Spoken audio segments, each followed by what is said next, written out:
Hey sis, and welcome back to my channel. So in today's video I want to talk about how I grew my booty, okay, within 30 days. Now, disclaimer before I start getting into the good stuff, I want you guys to know that there's no such thing as a quick fix, okay? There is such thing as, you know, just getting started and you're seeing results in the beginning, but there's no such thing as a quick fix. So get that out of your head thinking that something can happen just overnight or something can happen within just a few days. Now, of course, like, you could do the work within a month and see results within a month, yes, but don't have it in your head where you want to be exactly where you want to be in your mind within a short frame of time, because that's not really realistic or healthy. This is all about lifestyle change, and I'm just telling my story about how I did it. So do not do anything extreme, or do not be hard on yourself if you don't see the exact results that you want to see within a short period of time.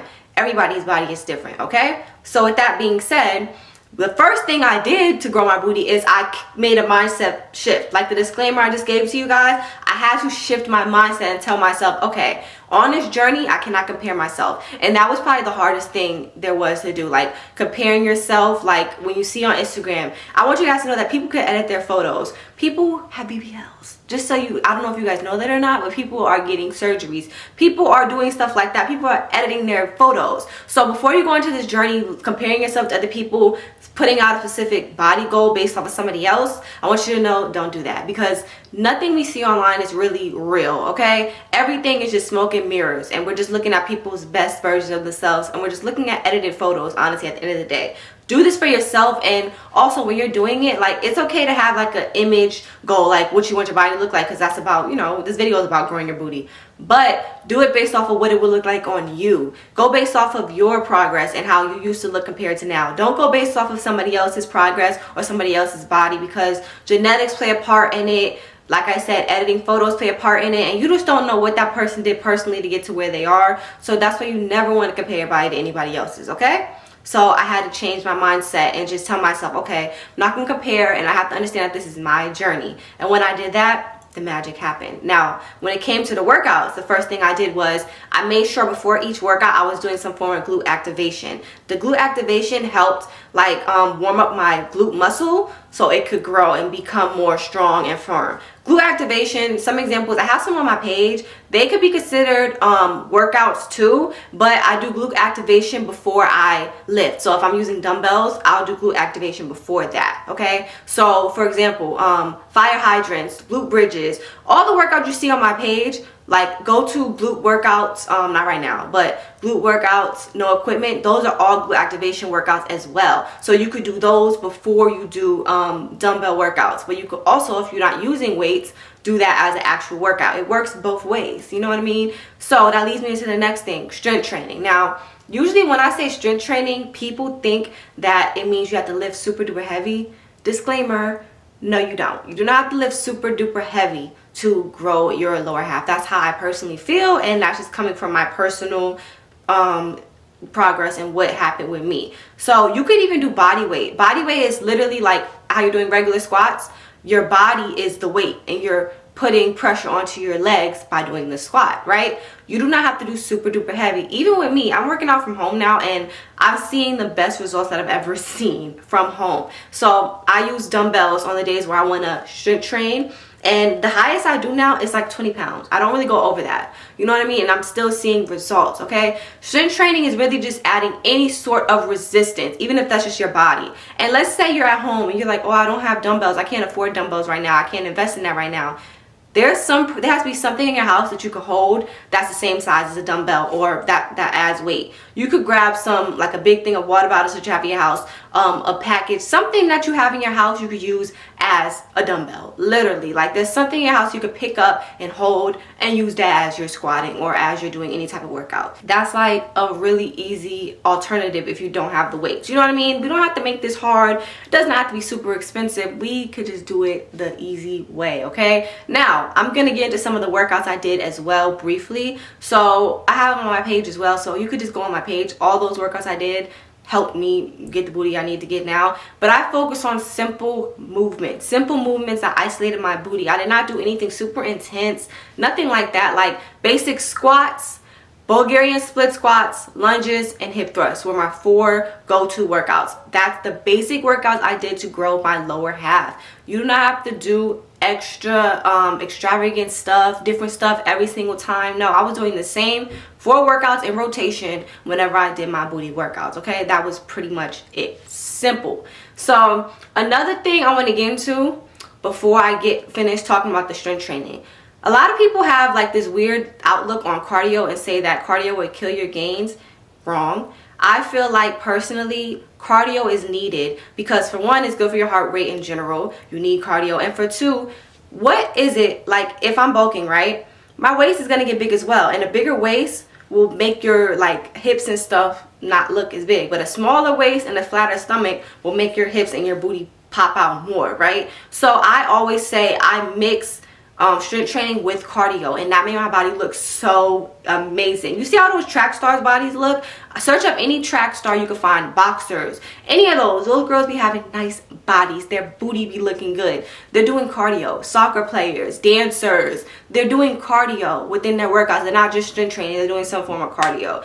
I'm just a real big advocate on doing cardio. That's just me.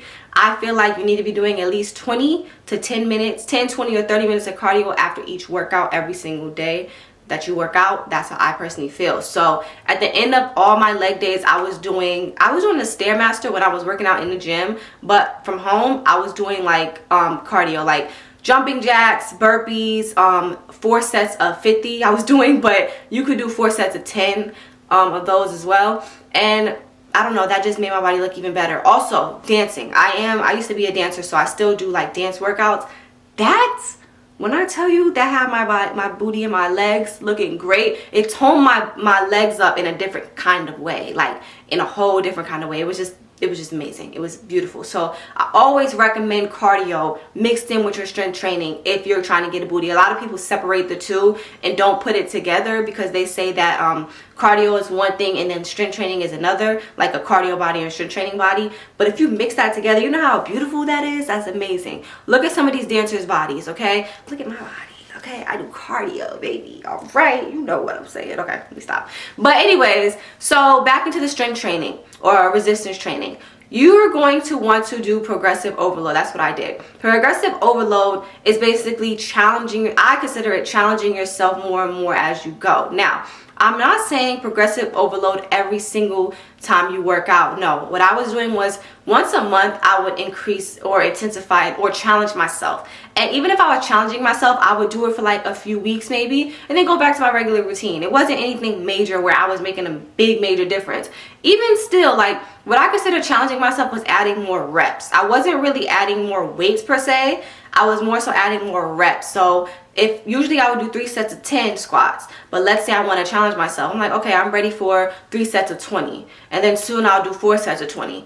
But it's just slowly challenging yourself. Now, when I say slowly challenging yourself, a lot of us want to keep going and going to the extreme. No, I'm not saying I'm going to do 3 sets of 100. No, I'm going to just challenge myself once, maybe challenge myself again, but after that I'm not doing any more of the extra challenges unless I just want to challenge myself that one time. But as far as my regular routine, I upped it by reps. Like, if you guys understand what I'm saying, just upped it a few by reps just so I could say, okay, you know, this is like a little bit more challenging to me. Especially body weight workouts. If you're doing body weight workouts, I always recommend upping the reps a little bit just to challenge yourself a little bit more. Now, when I say challenge yourself, remember, I'm not saying overwork your body or make it to where you feel super duper sore. No, because nothing's worse than super duper sore legs. We're already working our legs, so it's already gonna be kind of sore. That leads me into the next thing. You want to give yourself at least 48 hours of rest after each leg day. Now, that was hard for me at first because, you know, when you want to grow something, when you're focused on that part of your body, it's like, I want to grow it. I want to work on it every day or at least every other day. No. 48 hours, 2 days in between to give yourself time to rest and recover, okay? Because that's when your muscles grow the most, is when it's in rest mode, when it's in recovery mode, because you're resting it. That's when the muscles grow. If you're working on it every single day, when are you going to have time for the muscle to grow? You're not going to have time for it to grow. That's why you need to rest, okay? Also, you need to stretch after your workouts too. Now, this is something I had to really force myself to do because for some reason I just didn't feel like stretching. But no, you need to stretch. For one, your body just went through a bunch of strenuous movements. Your body is probably tense and tight right now. It will feel good to just stretch and you won't be as sore afterwards, okay? Stretch your body. Let yourself have time to rest and recover. I promise you that leg day will still be there when it's time. Okay, 2 days is nothing. We could wait 2 days after between each leg day to work out again. Okay, now that we got the workouts out the way, I'm gonna tell you guys how I ate. Now it's pretty self-explanatory. Protein and fiber, really. Like, I made sure that I was getting my protein intake because protein helps promote muscle growth, you know what I mean? So protein as in baked foods like baked chicken, baked salmon with the side of veggies, and I was also adding in some type of carbs. Now the carbs I was doing was like brown rice. Really, that was all I was doing with brown rice. Like, you know, those type of carbs. Brown rice, maybe sweet potatoes. I was doing like sweet potato fries. Those are so good to me. But sweet potatoes, brown rice on the side of my meals. Make sure it was proportioned and balanced meals. You know what I'm saying? So I was still eating clean. A lot of people think, oh, I'm trying to grow my booty, so I'm just going to eat a bunch of junk food.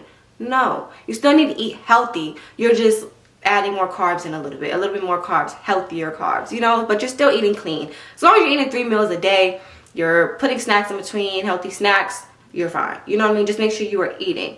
But when you're doing workouts, that's why I say cardio is so good, because when you're doing cardio, you are naturally going to be hungrier regardless. So it's just really, really good. So yeah, that's the end of today's video. Pretty simple and straightforward. This is just how I grew my booty in 30 days. Now, when I say I grew my booty in 30 days, I started seeing results within 30 days, and I kept going, and it kept progressing as it went on. Now, I'm not saying my booty is just humongous, because that's just not realistic, but my lower half looks more full than it did before, because I'm lifting now and I'm also doing cardio. Okay, so I just hope you guys really enjoyed that video. I really hope it was helpful. I really hope these videos are helpful to you, because I wish I had somebody like me telling me these things while I first started my journey, because I would have not made a lot of these mistakes that I made along the way. So I just really hope this helps you guys as well. If you enjoyed that video, do not forget to subscribe and turn that post notification bell on, because I want you guys to know when I'm posting so you can watch the videos. Do it because it's helpful. You know what I mean? I really want you guys to really get a healthy lifestyle and really just, you know, do your thing and just become that girl, become the woman of your dreams. All right, so do not forget to like, share, comment, and like I said, subscribe and turn those post notifications on, and I will see you guys next time. Bye.